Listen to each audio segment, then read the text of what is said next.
اپنی اپنی ڈیوٹی نہیں دیتی. جامعہ کا مطلب ہوتا ہے کالج اور یونیورسٹی کہ اس لیول تک تعلیم دی جاتی ہے.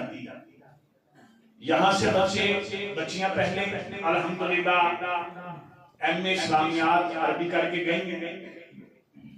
یہاں الحمدللہ جو حفظ کی کلاس شروع کی گئی ہے. مدارس اور بھی بڑے ہیں. بڑے دوست آئے انہوں نے کہا کہ صاحب مدارس تو پہلے بہت ہیں تو آپ نے بھی حفظ کا شروع کر دیا.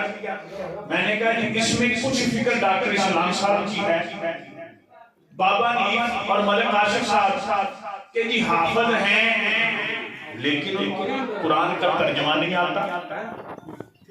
اگر کسی مدرسے سے 30 حافظ انہوں نے فارغ کیے تو آگے درس نظامی کے لیے صرف 3 گئے, رزلٹ پورا نہیں ہوا. الحمدللہ اس حاجت میں کیونکہ الحمدللہ یہ میرے مرشد پاک کی مدد تھی کہ دنیاوی تعلیم بھی دینی بھی, بی ایس سی انجینئر بھی ہوں, گورنمنٹ آفیسر بھی رہا ہوں, ایم اے اسلامیات بھی کیا ہے, اور مرشد پاک نے 24 سال کی عمر کی جب خلافت سے نواز کر دینی کاموں کی ڈیوٹی بھی لگا دی, اس پر اس نے ریسرچ کی. اب جو سب سے پہلا ہے ہمارے ڈاکٹر فہمی صاحب, پورا نام ہے واسی صاحب, منظور احمد الفہمی, ڈاکٹر منظور احمد فہمی صاحب جنہوں نے پی ایچ ڈی کی ہے, ان کی خدمات بھی ہم نے لی ہیں. اس پہلا ہمارے جتنے ہمارے یہاں سے بچے ہیں وہ 1 لاکھ بچہ شریک ہو رہا ہے جو حفظ ہوگا, لیکن سب سے پہلے نماز کے ترجمے کے بارے میں ان کو تقریباً جو ہے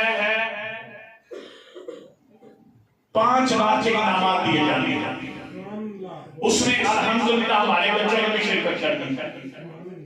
ان کی اس یعنی کہ یہاں سے جو بچہ انشاءاللہ حفظ کر کے نکلے گا نا 3 سے 4 سال میں وہ مکمل قرآن پاک کے ترجمے کو جانتا ہوگا. جو یہاں پہلے کمی تھی دوسرے مدارس میں, یہاں مدارس کے لوگ بیٹھے ہوئے ہیں وہ کہیں گے کہ ہم نے جو بچے نکالے ہوئے یہ کمی تھی, اس لیے نہ وہ سمجھ نہیں سکے کہ اللہ کیا کہہ رہا ہم کیا کہہ رہے ہیں. اور یہ مرشد کے میرے فیضان کے امین بیٹھے ہیں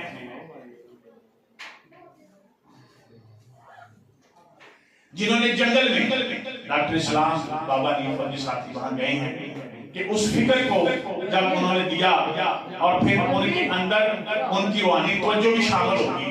وہ حافظ قرآن نہیں ہوگا, وہ محافظ قرآن ہوگا, اور انشاءاللہ اب اس کے اندر وہ بھی ہوگی, باطنی توجہ بھی ہوگی, اور اس کے اندر جو دوسری کمی تھی وہ یہ تھی کہ رائٹنگ پاور نہیں تھی جس کی وجہ سے وہ وہاں نہیں ہوئے.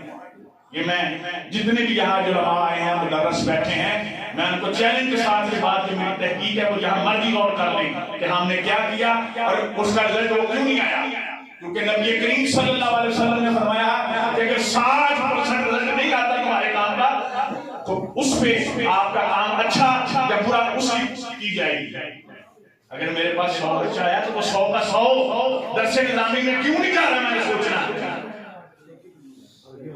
ٹھیک ہے, والدین نے تو دے دیے بچے, ہم نے اس کو آگے کو نہیں دیکھا. یہ فکر ہے اس کے پیچھے الحمدللہ.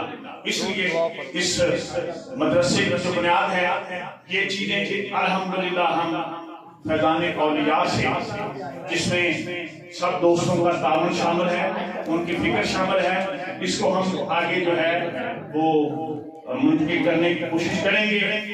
اور ایک بات یاد رکھ لیں گے ماں باپ کے لیے ہے جو اپنے بچوں کو حفظ الدین کے لیے بھیجتے ہیں وہ اپنی ڈیوٹی سمجھیں, وہ اپنی ڈیوٹی سمجھیں کہ ہم نے جب بچوں کو بھیجا ہے تو ان کی ڈیوٹی ہے کہ رات اٹھ کے اللہ کے آگے دعا کریں یا اللہ میں نے بچے کو بھیجا کہ اس کو اپنے دین کی خدمت کے لیے قبول کر لیں. خالی یہ نہیں ہم نے چھوڑ دیا ہم خود نماز بھی نہیں پڑھ رہے. اگر وہ جو ڈیوٹی دیں گے تو وہ بچے آگے قبول ہو جائیں گے.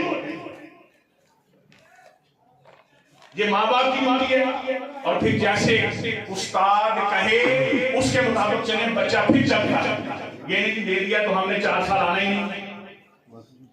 سکولوں میں ہر مہینے پیرنٹ میٹنگ جاتے ہیں.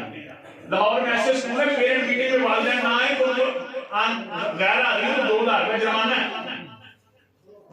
مدارس والے کہتے ہیں کچھ نہیں سکتے، اس کا مطلب یہ نہیں تو ان کو اللہ تعالیٰ کا ولی بنائیں گے، اور یہاں سے جو بچہ جائے گا الحمدللہ اس کے اندر ہم نے جن اساتذہ کی جنہوں نے اس شعبوں میں کام کیا ہے ان کی خدمات لی ہیں، اور وہ بچہ انشاءاللہ مکمل حافظ قرآن ہوگا۔ یہ انفرادی الحمدللہ اس علاقے میں یہ جامعہ جو ہے وہ کام کرے گا، اور ایک یہ اور دوسرا یہ 25 روزہ کورس ہے، اس میں اپنے بچوں کو بھی بھیجنا ہے اور آپ نے خود بھی آنا ہے، اس کا انشاءاللہ بعد میں سرٹیفکیٹ بھی جاری کیا جائے گا۔ وما علینا الا البلاغ المبین۔